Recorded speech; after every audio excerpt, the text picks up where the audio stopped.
Hi అండి, నమస్తే. Welcome back to our channel. ఈరోజు వీడియో వచ్చేసి ఈ ప్లాస్టిక్ స్పూన్స్ ఈ బాటిల్తోనే ఒక మంచి డిఐవై చేసి చూపిస్తానండి. మన ఛానల్ ఎవరైనా కొత్తగా చూసినట్లయితే ప్లీజ్ సబ్స్క్రైబ్ చేసుకొని పక్కన ఉన్న బెల్ ఐకాన్ని క్లిక్ చేయండి. నేను పెట్టే ప్రతి వీడియో మీకు ముందుగా నోటిఫికేషన్గా వస్తుంది. ఈ చిన్న బాటిల్ అండి తీసుకోవాలి. దీనికి ఇలా మనకు ఇక్కడ ట్యాగ్ ఉంది కదండి, ఆ ట్యాగ్ వరకు కింది భాగం వరకు నీట్గా కట్ చేసేసుకోవాలి. వీడియోలో చూపించినట్టుగా మొత్తం సమానంగా రావాలన్నమాట. ఎక్కువ తక్కువ రాకుండా సమానంగా వచ్చేటట్టు చూసుకోవాలి. నెక్స్ట్ వచ్చేసి ఇక్కడ ప్లాస్టిక్ స్పూన్స్ ఉన్నాయి కదండి, వీడియోలో చూపించినట్టుగా స్పూన్స్ వరకే కట్ చేసేసుకొని బ్యాక్ సైడ్ మాత్రం తీసేసేయాలన్నమాట. ఇలాంటి వేస్ట్ మెటీరియల్తోని మంచి మంచి ఐడియాస్ అనేది మన ఛానల్లో ఉన్నాయండి. చూడని వాళ్ళు ఉంటే ఎవరైనా వెళ్ళి చెక్ చేయండి.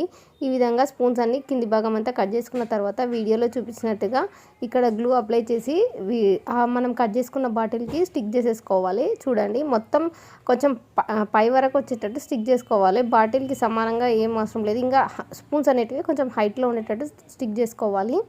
చూడండి, మొత్తం రౌండ్గా స్టిక్ చేసేసుకోవాలి. ఇది చాలా బాగా వచ్చిందండి. మొత్తం వీడియో కంప్లీట్ అయ్యే వరకు పూర్తిగా చూడండి. ఈ విధంగా మొత్తం స్టిక్ చేసుకోవాలి. ఇప్పుడు నెక్స్ట్ లైన్ వచ్చేసి మనం స్టిక్ చేసుకున్నాం కదండి ఒక లైన్, ఆ 2 స్పూన్ల మధ్యలో ఒక్కొక్కటి స్టిక్ చేసుకోవాలన్నమాట.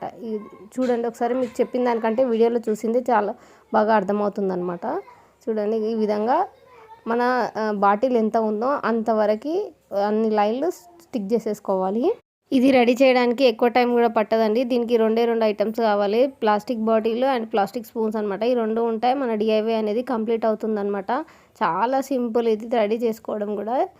చూడండి, మొత్తం స్టిక్ చేసుకున్న స్పూన్స్ అన్ని స్టిక్ చేసుకున్న తర్వాత ఎలా వచ్చిందో చూసేయండి. చాలా బాగా వచ్చింది లుక్ అనేది. చూడండి ఎంత బాగా వచ్చిందో, ఎంత క్యూట్గా ఉందో చూసేయండి. మనకు పెద్దది కావాలంటే కూడా మనం పెద్ద బాటిల్ తీసుకొని చేసేసుకోవచ్చు అండి. సైజు మన ఇష్టం అనమాట. ఇక్కడ మధ్యలో వచ్చేసి నేను ఇక్కడ బ్యాటరీ లైట్ పెట్టుకున్నాను. చాలా బాగా వచ్చింది. నైట్ టైం అయితే లుక్ చాలా ఇంకా బాగా వస్తుంది అనమాట. దీన్ని ఇలా ప్లెయిన్గా వదిలేయకుండా మీరు గోల్డ్ స్ప్రే కానీ సిల్వర్ ప్లే కానీ ఏదైనా స్ప్రే చేసేసుకోవచ్చు, లేదంటే ఫస్టే స్పూన్స్కి కలర్ వేసేసుకోవచ్చు. నేనైతే ఇలా ప్లెయిన్గా వదిలేసాను. ఇది నైట్ టైం లుక్ చూడండి ఎంత బాగా వచ్చిందో.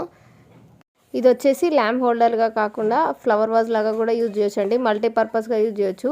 ఈ ఐడియా ఎలా అనిపించిందో నా కామెంట్ బాక్స్లో చెప్పండి. వీడియో కనుక నచ్చినట్లయితే మీ ఫ్రెండ్స్ అండ్ ఫ్యామిలీకి షేర్ చేయండి. ఈ వీడియో కనుక మీకు నచ్చినట్లయితే లైక్ చేయండి, షేర్ చేయండి, సబ్స్క్రైబ్ చేయండి. Thank you for watching.